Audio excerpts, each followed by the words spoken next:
So is it a Netflix problem, a streaming problem, or a broader consumer problem? Let's bring in our panel on this top story. We've got Will Power, senior research analyst from Baird, CNBC senior economics reporter Steve Leisman, and, of course, Mike Santoli.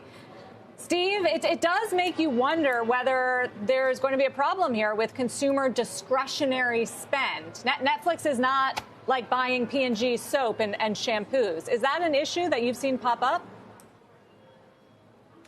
We're just starting to see the first signs of it, Sarah, actually, in the Beige Book and, of course, some of the anecdotal reports that you're talking about there. First of all, our CNBC All-America survey from last week showed 84% of respondents doing something in response to higher prices. Some of them are cutting back on entertainment, about 62%. Some of them are driving less. You have this whole panoply of things that people are doing to make ends meet. You just can't have higher prices and not have people have some reaction. Entertainment is taking a bite out of that. But the Beige Book, Sarah, showed that overall, companies are passing along what were called swiftly rising costs. At the same time, we're finally getting to see some pushback. I thought I'd share, Sarah, this quote from the Beige Book from the Cleveland Fed. Some consumer-facing contacts reported that spending picked up as concerns over the latest COVID-19 wave subsided. But hold on, because here's the other side of that. While others noted that spending slowed as consumers became more concerned about rising prices, we did see a bunch of other districts report that, at least in some cases, these high prices have hit a limit, which is the beginning, perhaps, of some pushback here. Well, I'll ask you, is the consumer slowdown a valid excuse, or is this more a Netflix problem or a broader streaming problem?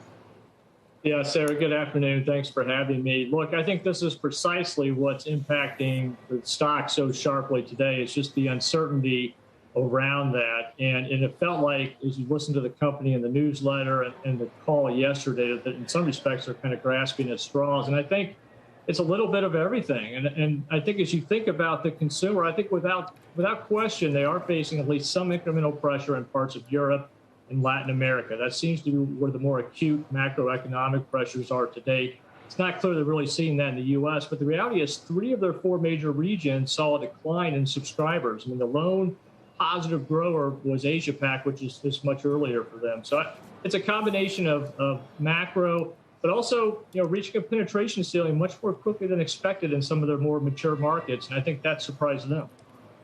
So, Will, on the stock, you were neutral going in. So I guess you're feeling pretty good, not recommending it to shareholders, even though it was already down double digits sharply for the year. Though I was looking at the Fidelity retail data, very heavily bought stock among retail traders today on this dip. Is that a wise decision? We're still at a neutral rating. I think there's still a lot of uncertainty ahead for the stock. And look, this is a classic broken stock right now. I mean, the company aspires to be a double-digit grower. We're only forecasting 7-8% growth this year, something comparable next year. And until you see an inflection point on growth reaccelerating, which they're betting on some new initiatives to help with, including trying to monetize password sharing, introducing an ad-supported model over time. But until you have greater confidence, and that inflection, is tough for me to see what the catalyst is going to be to get the stock working again here, even on the weakness.